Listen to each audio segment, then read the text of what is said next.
Greetings, fellow time travelers. Welcome back to Treasures of History, where we unlock the secrets of lost civilizations and journey through the corridors of time. I'm your archaeological guide, and today we're about to explore one of the most mind-blowing architectural achievements in human history. Picture this. Over 3,000 years ago, in the heart of ancient Egypt, pharaohs began constructing something so magnificent, so colossal, that it would take centuries to complete. What they created wasn't just a temple. It was an entire city of gods. Before we unveil these incredible treasures, make sure to subscribe and hit that notification bell. Trust me, you don't want to miss the ancient mysteries we're about to reveal. Now, imagine yourself standing in the scorching Egyptian sun, somewhere around 1500 BC. You're not yet at the temple. Oh no, the experience begins long before you reach those massive gates. Stretching before you is an incredible avenue lined with mysterious sphinxes, each one featuring the head of a ram, protecting a small figure of the pharaoh between its paws. But here's what will blow your mind. These aren't just statues. They're guardians of a sacred pathway that connects two of the most powerful temples in ancient Thebes. And look at those towering stone needles piercing the sky. We call them obelisks, each one carved from a single piece of granite. Can you imagine the engineering genius required to quarry, transport, and erect these massive monuments? Behind them stand colossal statues of pharaohs, watching over this processional route that extends deep into the desert. Everything here serves one purpose: to create an overwhelming sense of awe and anticipation as you approach the dwelling place of the gods. Now we arrive at something truly spectacular: the pylon. This is the massive gateway to Egyptian temples, and it's absolutely fascinating. Look at its distinctive shape. Two massive towers with sloping sides, connected by a lower central gateway. But why this unusual form? Here's the archaeological secret. Ancient Egyptian monumental architecture often mimicked their everyday vernacular building traditions. Just as the step pyramid of Djoser reflected the reed and mud construction of the Nile Delta, these pylons echo the shape of mud brick walls. You see, when you build with mud brick, the walls naturally taper, thicker at the base, narrower at the top, for structural stability. The ancient architects captured this essential form in stone, creating these iconic sloping towers that have defined Egyptian temples for millennia.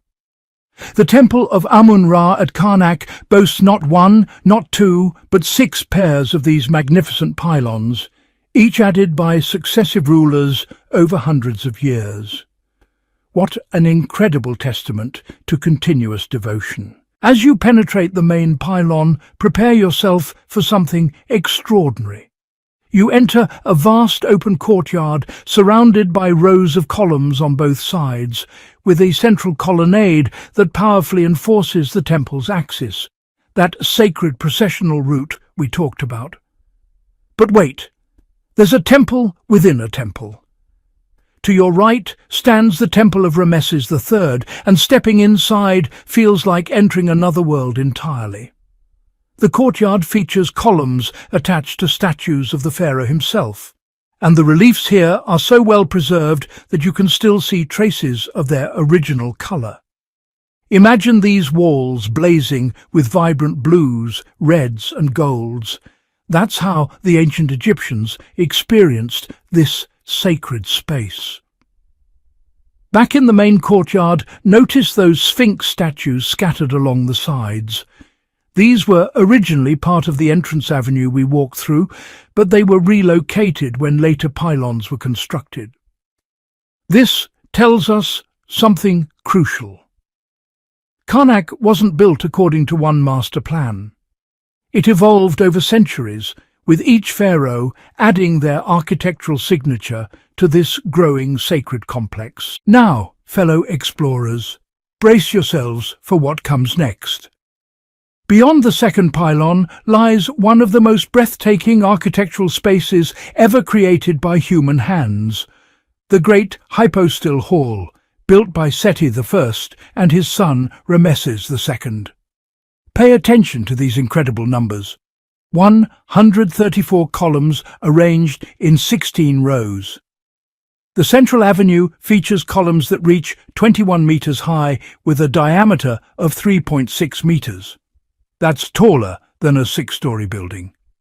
These massive pillars are crowned with papyrus flower capitals, symbolizing the primordial marsh from which the world emerged in Egyptian mythology.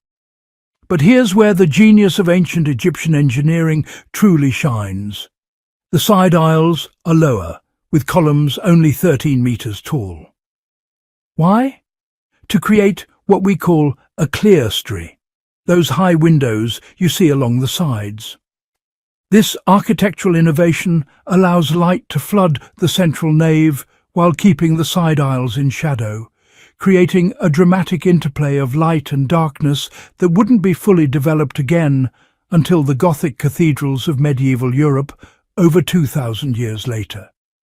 Standing among these columns is an overwhelming experience. This feeling, when architecture or landscape makes you feel small, insignificant, yet somehow connected to something greater, is what philosophers call the sublime. The columns are placed so close together that the massive stone lintels spanning them create an almost claustrophobic intimacy despite the hall's enormous scale. It's like walking through a forest of stone giants. Every single surface was once covered with intricate reliefs and vibrant colours. These inscriptions recorded the names of royal contributors and hymns of praise to the gods. Most of the colour has vanished over 3 millennia, but here and there you can still spot precious traces of the original pigments. Blues and reds that once made this space explode with colour. Beyond the Hypostyle Hall, the temple becomes more ruined and harder to follow, but several major features still stand out. There's the magnificent obelisk of Hatshepsut, one of the largest ever erected in Egypt, a towering testament to this remarkable female pharaoh's power. And deep within the complex lies the sanctuary, the most sacred space where the statue of Amun himself once resided. If you continue to the right, you'll discover the sacred lake, where priests performed ritual washings and conducted ceremonial boat processions. The water in this artificial lake was considered pure and divine, essential for maintaining the cosmic order. Now, here's something fascinating about how this temple relates to its environment. The main axis runs perpendicular to the Nile River, creating that same processional journey we see in pyramid complexes, from the river to the sacred space. But look at these other temples within the complex, where the pylons don't align quite as axially as we'd expect from Egyptian design. Why this apparent disorder? The answer reveals something crucial about ancient urban planning. These structures respond to the larger site, to pre-existing temple complexes, to the relationship between different sacred spaces. Sometimes, when analyzing ancient buildings, things seem chaotic until you step back and see the bigger picture. The local situation makes sense only when you understand the regional context. Let's step back and understand the broader pattern of Egyptian temples during the Middle and New Kingdoms. Temples fell into two main classes: mortuary temples for deified pharaohs and cult temples for worship of the ancient gods. But by the New Kingdom period, both types shared common features. Think of it like a formula with consistent components.